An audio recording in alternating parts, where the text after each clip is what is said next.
ധവാനിപ്പോ പഴയ ബൂസൊന്നുമില്ലല്ലോ നായരെ. ചേട്ടാ, ഈ വിനുവിന്റെ വീട് എവിടെയാ? ഏത് വിനു? ചേലക്കാടൻ ചന്ദ്രന്റെ മോൻ വിനു.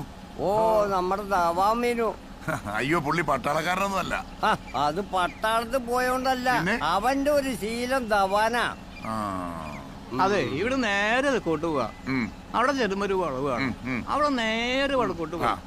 അവിടെ ചെല്ലുമ്പോ ഒരു വെള്ളം ചാടുന്ന പൈപ്പ് കാണാം. അതിന് തൊട്ടപ്പുറത്ത് വീട്. എന്നാ ശരി. ഓ ശരി. ഓ, വെൽക്കം വെൽക്കം വെൽക്കം. അപ്പോ കണ്ടിട്ടൊരു പെണ്ണ് ആളതാ തോന്നണം. അതെന്തെങ്കിലും അവിടെ നീ ഒന്നുകൂടി ഒഴിച്ചേ. പറയണ്ടേ?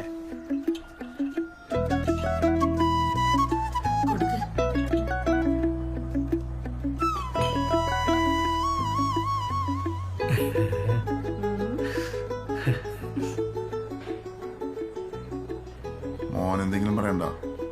ഒന്നും പറയല്ലച്ചാ, എനിക്കിഷ്ടപ്പെട്ടു. ചെറുക്കിന് പെണ്ണെ ഇഷ്ടാസ്ഥിതിക്കേ അധികം വെച്ച് കിട്ടാൻ ഞങ്ങൾക്ക് താല്പര്യമില്ല. കാരണം ഈ മേടമാസം കഴിഞ്ഞ ചെറുക്കൻ ലീവ് തീരുക. അതുകൊണ്ട് ഈ മീനത്തിൽ തന്നെ കെട്ടിടത്തണമെന്നാ ഞങ്ങളുടെ ആഗ്രഹം. എന്താ നിങ്ങളുടെ അഭിപ്രായം? അതിപ്പോ ഇത്ര പെട്ടെന്ന് കല്യാണം എന്നൊക്കെ പറഞ്ഞാ ഇപ്പൊ എന്ത് തരണം എന്നാ നിങ്ങൾ ഉദ്ദേശിക്കണേ? അയ്യേ, അങ്ങനെ കണക്ക് പറഞ്ഞു വാങ്ങുന്ന പാരമ്പര്യമൊന്നും ഞങ്ങളുടെ കുടുംബത്തിൽ ഇല്ല, അല്ലേ? എന്നാലിട്ട് കുറച്ച് വാങ്ങുന്ന ശീലമോ ഒട്ടുമില്ല. നിങ്ങളുടെ കുട്ടിക്ക് സന്തോഷമായി മാന്യമായി എന്താന്ന് വെച്ചാൽ അങ്ങ് ചെയ്തേക്കുക. എന്നാ ഞങ്ങൾ ഇറങ്ങുക. മുഹൂർത്തവും തീയതിയൊക്കെ ഞങ്ങൾ പിന്നാലെ അറിയിക്കാം. എന്നാ ശരി ശരി. ആയിക്കോട്ടെ. ശരി ശരി. Okay okay. പോയിട്ട് വരാട്ടാ. പോട്ടെ. ശരി, പോയിട്ട് വരാം. ശരി. അങ്ങനെ ആവട്ടെ. ശരി.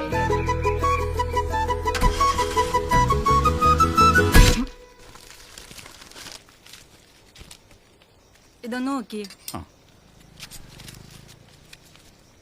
ഒരു 10 പവനെങ്കിലും കൊടുക്കണ്ടേ സുമിത്രേ? 10 ഫുള്ളാ?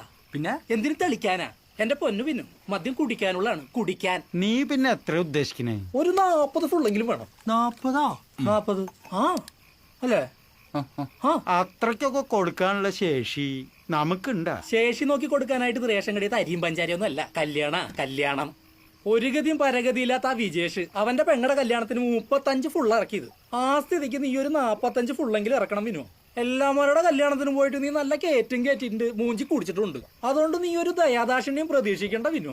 അവന്മാര് അമ്മാതിരി കുടിയായിരിക്കും. ഞാനും ഒരു പിടുത്തവും കിട്ടുന്നില്ല എന്റെ ഔട്ടത്തൂരപ്പാ. സൊസൈറ്റി പോയിട്ട് ഒരു സിമ്പിൾ ലോൺ കിട്ടുമോ നോക്കട്ടെ. കിട്ടും.